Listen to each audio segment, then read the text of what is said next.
The Mindcraft number 42. Duality and non-duality. Duality and non-duality. Well, let's take a fruit, a jackfruit. Have you seen a jackfruit? You take a jackfruit that is non-duality. It is a full fruit, a whole fruit, a wholesome fruit. Now you cut it. You are the author of cutting it, because to eat it, to eat a jackfruit, you got to cut it. So you are going to cut it. So when you cut it into two pieces, you discover it has a seed. Seed is separate from the pulp.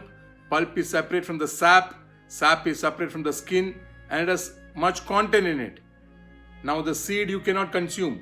The pulp you want to consume. The skin of the jackfruit you want to discard. Maybe give it to the cattle. Maybe give it to the cows or the goat. They like to chew on those things. And the sap itself. Now these are separated. That is duality. So the jackfruit as a whole thing is non-duality. Now making it separate, making it different from each other, that is duality. Now the seed thinks the pulp is an enemy. The pulp of the jackfruit thinks that the sap is an enemy. The sap thinks the other fiber in it is an enemy. The skin of the jackfruit thinks that its erstwhile content is its enemy, because they are now so specialized. The seed is specialized as very different from the pulp, is separated and differentiated, that very different from the skin, though they are all the same DNA. So that is separating further in the same packing of jackfruit initially. That separation is called duality, and not able to trace the step back to the same jackfruit, the one that was earlier, before you authored its severing, before you authored its cutting off. That inability to come back together is called duality or ignorance, and the ability to come back together, that we are all part of the same DNA, that is non-duality.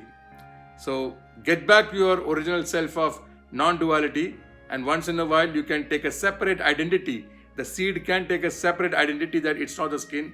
The skin can take a separate identity that it's not the pulp, and the pulp is consumed by another people, human beings, and the skin is perhaps consumed by the cattle, and the seed is then roasted and consumed by either which way, by some people put to use, and the fiber in it and the sap in it is very sticky material. You can recycle it and do something more from that sap, so nothing goes waste.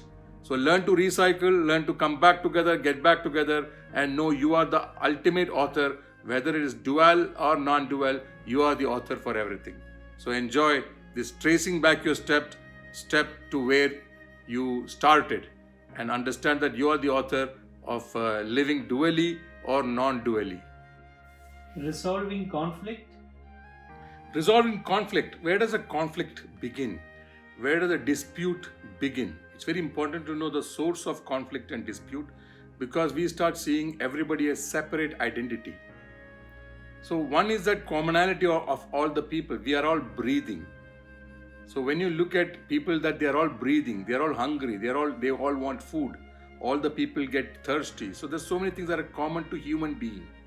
So I was in a restaurant in an international hotel where there's not less than 50 nationalities are the worker force, from 50 different nationalities around the world, and they are all serving in the restaurant as waiter, as supplier, as chef, many identities. I wanted a cup of coffee.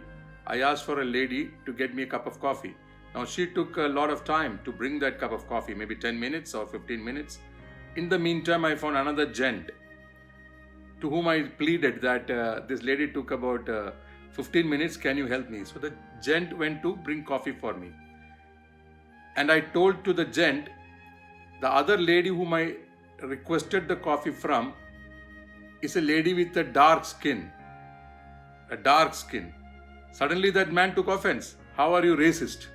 I said, what else identity can I talk about this lady? I did not know her name. I did not know. She's just going to give me the coffee. And then I remembered that she's a dark skin, to identify that I did not want double service. Otherwise, I'll end up with 2 coffees. So just to alert that lady, I gave her one identity, that she's of a dark skin. Suddenly this man thought I'm a racist. And then the dispute began. Well, any which case, he went to get me the coffee.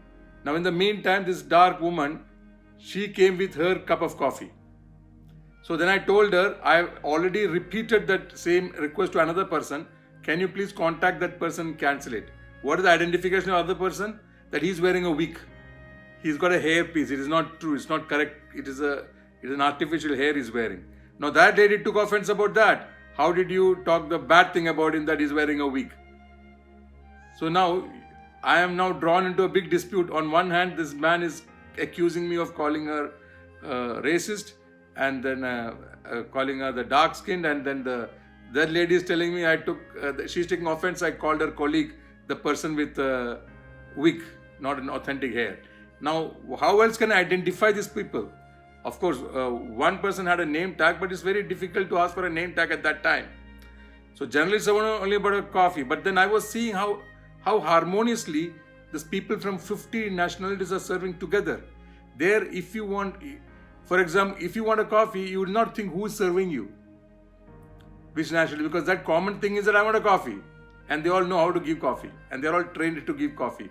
The commonality is there in career, the commonality is there in service, the commonality is there in my pleading, my requesting for a cup of coffee. But the differentiator began when the service was wanting more. The service could have been improved. That speed could have been improved. Then it would not have deteriorated the discussion to a potential dispute. So when you are hiring an engineer in your company, you want a good engineer, you will take from a pool of all nationality, because the common connect is that they are engineers and they're good at it. Whereas Filipino, whether it is African, or when there is Indian or American, German, Sweden, wherever they are from, Japanese, you want good engineering candidate. You are going to go above looking at the nationality, the kind of features they have on the face. Is a material. But then your brain takes another step when you want to identify which is not service and which is not engineering or which is not the profession. Then you start identifying the genetics, the genes, the kind of that what separates us. So it depends on conflict resolution is about seeing the commonality, seeing that pain is the same in everybody, and the conflict and dispute can be reduced if you start seeing commonality, then the separateness among people. And the conflict, confrontation, dispute can be generated if you start looking at things that are not going to change. You cannot change the way somebody looks. The basic DNA, the basic origin of people with reference to their genes, that can look separately. And that's when you see separateness, there's chance for conflict and dispute, competition, confrontation, combat. So how to reverse this? To seek commonality among all people. That you want an engineer, you get a good engineer for merit of the engineering. It can be in different shape and size of people, different color and class of people. So enjoy connecting back to everybody that we are all people, and delete potential conflict, potential dispute. If there is a potential conflict, take it lightly, take it sensibly, and take it with sensitivity, and rise above the conflicting dimension, arrive at commonality dimension. Enjoy.